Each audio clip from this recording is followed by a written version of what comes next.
ጤና ይስጥልን። ይህ ቁም ነገር ሚዲያ ነው። ከኢትዮጵያ እስከ ኢራን የእስራኤሉ የስለላ መስሪያ ቤት ሞሳድ ኦፕሬሽኖች። እስራኤል በባለፉት ቀናት በኢራን የኒውክሌር ይዞታዎች፣ ወታደራዊ ተቋማት እንዲሁም የመኖሪያ ስፍራዎች ላይ ያልተቋረጠ የአየር ጥቃቶችን ፈጽማለች። አብዛኞቹ ጥቃቶች የተፈጸሙት በአገሪቱ ምዕራባዊ ክፍል እንዲሁም በመዲናዋ ቴህራን ውስጥ ነው። በኢራን ላይ የተፈጸሙት ጥቃቶች የአየር ላይ ቢሆኑም የእስራኤል የስለላ ድርጅት ሞሳድ ኢላማዎችን በማመላከት እንዲሁም ጥቃቶችን ከመሬት ላይ ሆኖ በመምራት ረገድ ትልቅ ሚና ተጫውቷል ተብሎ ይጠረጠራል። የሞሳድ ወኪሎች የኢራንን የአየር መከላከያ ስርዓቶችን ለማጥቃት ወደ ኢራን በድብቅ የገቡ ሰው አልባ አውሮፕላኖችን ተጠቅመዋል ተብሎ ይታመናል። ከዚህ ቀደም የኢራን ባለስልጣናትም ቢሆኑ የጸጥታ ኃይላቸው የእስራኤል የስለላ ድርጅት ሰራተኞች ሰርገው ገብተውበታል የሚል ጥርጣሬ እንዳላቸው ተናግረው ነበር። እስራኤል ባለፈው ሳምንት ሐሙስ ለአርብ አጥቢያ በፈጸመችው ጥቃት ቁልፍ የሚባሉ የኢራን የጦር አዛዦችና የኒውክሌር ሳይንቲስቶች መገደላቸው እስራኤል ያሉበትን ትክክለኛ ቦታ በተመለከተ መረጃ እንዳላት የሚያሳይ ነው። ሞሳድ በእነዚህ ጥቃቶች ውስጥ ያለውን ሚና እስራኤል ስለላ ድርጅቱ እንቅስቃሴ ምንም አስተያየት ስለማትሰጥ መገምገሙ ቀላል አይሆንም። ሆኖም የደህንነት ተቋሙ ከዚህ ቀደም ያቀነባበራቸው ግድያዎች እንዲሁም የፈጸማቸው ኦፕሬሽኖች የሚከተሉት ናቸው። የሐማስ የፖለቲካ መሪ እስማኤል ሐኒዬ ግድያ።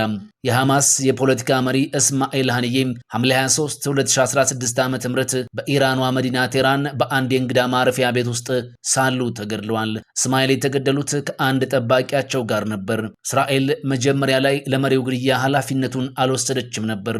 ነገር ግን ከወራት በኋላ የአገሪቱ የመከላከያ ሚኒስትር እስራኤል ካትዝ ከሐኒዬ ግድያ ጀርባ አገራቸው እንዳለች አምነዋል። ሆኖም በሐማስ መሪ እስማኤል ሐኒዬ ግድያ ዙሪያ በርካታ ያልጠሩ ነገሮች አሉ።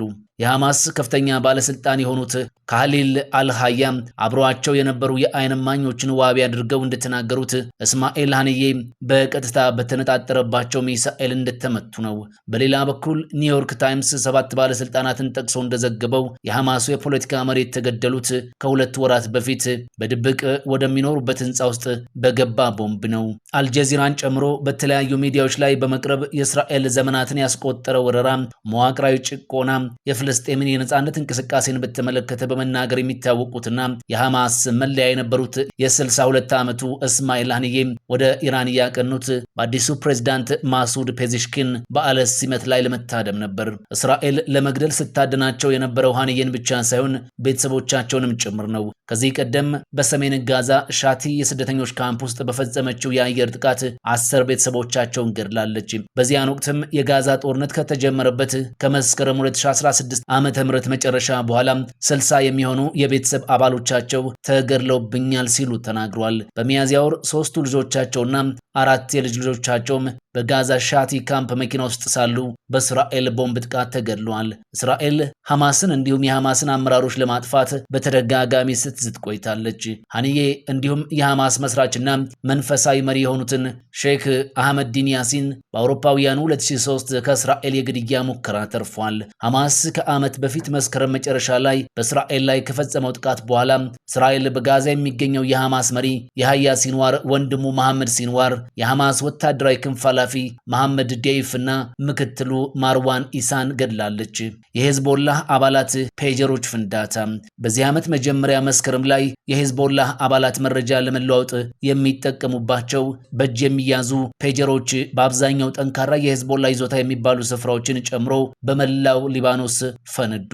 ፍንዳታዎቹ የያዟቸውን ሰዎች ብቻ ሳይሆን በአቅራቢያቸው ያሉ ሌሎች ሰዎችንም ገድለው እንዲሁም አቁስለው ግራ መጋባትና ሽብርን ፈጥሯል። በቀጣዩ ዕለትም ዋኪ ቶኪ የሚባሉ ገመድ አልባ ስልኮች ፈንድተው በመቶዎች የሚቆጠሩ ሰዎችን ገድለዋል፣ ጎድተዋል። ትልልቅ የመገበያያ መንደሮችን ጨምሮ በየስፍራው የፈነዱት ፔጀሮችና ዋኪ ቶኪዎች በመላው ሊባኖስ ከፍተኛ ድንጋጤንና ሽብር የፈጠሩ ናቸው። ሆስፒታሎች በተጎጂዎች የተጨናነቁ ሲሆን በርካቶቹ ከፍተኛ የአካል ጉዳት ደርሶባቸዋል። የተባበሩት መንግስታት መንግስታት የሰብአዊ መብት ኃላፊ ቮልከር ቱርክ ይህንን የእስራኤልን ጥቃት የጦር ወንጀል ሲሉ ጠርተውታል። በጋዛ የተነሳውን ጦርነት ተከትሎ ፍልስጤማውያንን የሚደግፈው ሄዝቦላህና እስራኤል ግጭት ውስጥ የገቡ ሲሆን ሄዝቦላህ ሚሳኤሎችን ወደ እስራኤል አስወንጭፏል። የእስራኤሉ ጠቅላይ ሚኒስትር ቤንያሚን ኔትናሁ ከሁለት ወራት በኋላ አገራቸው ለእነዚህ ፍንዳታዎች ተጠያቂ መሆኗን አምነዋል ሲሉ የእስራኤል ሚዲያዎች ዘግበዋል። ሁለት የቀድሞ የሞሳድ ወኪሎች የቢቢሲ የአሜሪካ አጋር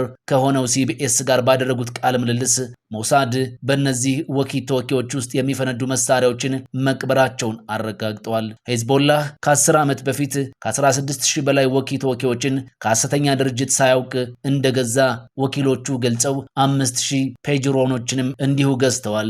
የታዋቂው ኢራናዊ ኒውክሌር ሳይንቲስት ግድያ ከ4 ዓመት በፊት ታዋቂውን የኢራን የኒውክሌር ሳይንቲስት ማሆሸን ፋክሪዛዴህን የጫነ ተሽከርካሪ ከዋና ከተማይቱ ቴህራን በስተምስራቅ በምትገኘው አብሳርድ ከተማ ተኩስ ተከፈተበት። የኒውክሌር ሳይንቲስቱ በአርቲፊሻል ኢንተለጀንስ በሚታገዝ የርቀት መቆጣጠሪያ ጠመንጃ ነበር የተገደሉት። በሚንቀሳቀስ ኢላማ ላይ ምንም አይነት የሰላማዊ ሰዎች ጉዳት ሳይደርስ በዚህ መንገድ ግድያ መፈጸም መሬት ላይ የስለላ መረጃዎችን በጥንቃቄ ማሰባሰብ ይጠይቃል ተብሎም ይታመናል። ከዚያ ቀደም ብሎ በአውሮፓውያኑ 2018 ሞሳድ ከወራት በፊት የሰረቃቸው የኢራንን የኒውክሌር መርሃ ግብርን የሚመለከቱ በርካታ ሰነዶችን ጠቅላይ ሚኒስትር ኔትናሁ አሳይተው ነበር።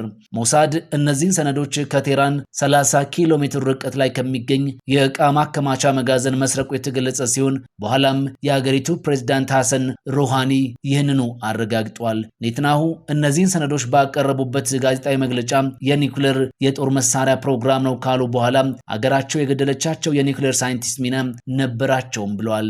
ኢራን ከዚህ ቀደም ብላ በአውሮፓውያኑ 2010 እና 2012 አራት የኒውክሌር ሳይንቲስቶቿን እስራኤል መግደሏን ገልጻለች። ሞሳድ ከሚታወቅባቸው የስለላ ስራዎች አንዱ በአውሮፓውያኑ 1960 የናዚ ጀርመን የጦር መኮንን የሆነው አዶልፍ ኤክማንን ከአርጀንቲና አፍኖ ያመጣበት ሴራው አንዱ ነው። ሆሎኮስት ተብሎ በሚጠራው የአይሁዶች ጭፍጨፋን ካቀናበሩ የናዚ መኮንኖች መካከል አንዱ የሆነው ኤክማን በሁለተኛው የዓለም ጦርነት በናዚ ማጎሪያዎች አይሁዶች እንዲገደሉ አድርጓል። በወቅቱ 6 ሚሊዮን አይሁዶች በናዚ ጀርመን ተገድለዋል። ኤክማን ሁለተኛው የዓለም ጦርነት ከተገባደደ በኋላ በተለያዩ አገራት ሲደበቅ ቆይቶ በስተመጨረሻም መኖሪያውን አርጀንቲና አደረገ። 14 ሰላዮች ያሉት የሞሳድ ቡድን ኤክማንን አፈላልገው ከደቡብ አሜሪካዊቷ አገር አርጀንቲና አፍኖ ወደ እስራኤል በማምጣት ለፍርድ በማቅረብ በሞት ተቀጥቷል።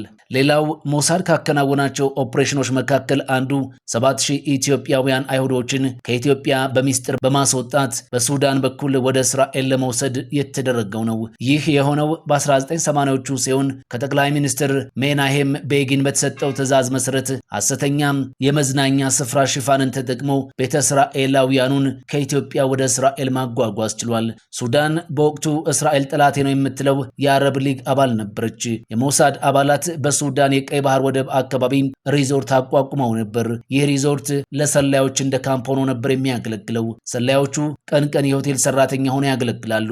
ማታ ማታ ደግሞ ከኢትዮጵያ በእግራቸው የመጡ አይሁዶችን በድብቅ በአውሮፕላንና በባህር ያጓጉዛሉ። ይህ ኦፕሬሽን ቢያንስ ለ5 ዓመታት የቆየ ሲሆን የሰላዮቹ እንቅስቃሴ በተጋለጠበት ወቅት የሞሳድ ቡድን አባላት ሱዳንን ለቀው ወጥተው ነበር። በመጨረሻ የምናገኘው ደግሞ የኢንቴቤው ኦፕሬሽን በምስራቅ አፍሪካዊቷ አገር ዩጋንዳ ውስጥ በእስራኤል የስለላ ድርጅት የተካሄደው የኢንቴቤ ኦፕሬሽን ሞሳድ ካከናወናቸው አንዱ ነው። ሞሳድ የደህንነት መረጃዎችን ሲያቀርብ፣ የእስራኤል ወታደራዊ ኃይል ደግሞ እጅግ ውስብስቦቹን ተልዕኮ አጠናቋል። ከእስራኤል ቴል አቪቭ በግሪክ አቴንስ በኩል ወደ ፓሪስ እያቀና የነበረው አውሮፕላን ተጠልፎ ነበር ወደ ዩጋንዳ የመጣው። አውሮፕላኑ 250 መንገደኞች አሳፍሮ የነበረ ሲሆን 103 የሚሆኑት እስራኤላውያን ናቸው። 2 የፍልስጤም ህዝባዊ ነጻነት ግንባር አባላትና 2 ጀርመናውያን ጠላፊዎቹ አውሮፕላኑን አስገድደው ወደ ዩጋንዳ እንዲበር አስገደዱት። አገራትን አቋርጠው የዜጎቻቸውን ህይወት ለመታደግ የተሰማሩት የእስራኤል ኮማንዶች በሞሳድ ድጋፍ ታጋቾቹን ማስለቀቅ ችለዋል። ይህንን የአውሮፕላን ጠለፋ ለማክሸፍ በተወሰደ እርምጃም 3 ታጋቾች ጠላፊዎቹ በርካታ የዩጋንዳ ወታደሮችና የአሁኑ የእስራኤል ጠቅላይ ሚኒስትር ቤንያሚን ኔትናሁ ወንድም ዮናታን ኔትናሁ በዚሁ ኦፕሬሽን ተገድለዋል። ጤና ይስጥልን። ይህ ቁም ነገር ሚዲያ ነው። ትኩስ መረጃዎችን፣ የኪነ ጥበብ ዜናዎችንና ልዩ ልዩ ማህበራዊ ጉዳዮችን በየዕለቱ ለመከታተል የቁም ነገር ሚዲያ የዩቲዩብ ቻናልን ሰብስክራይብ ያድርጉ።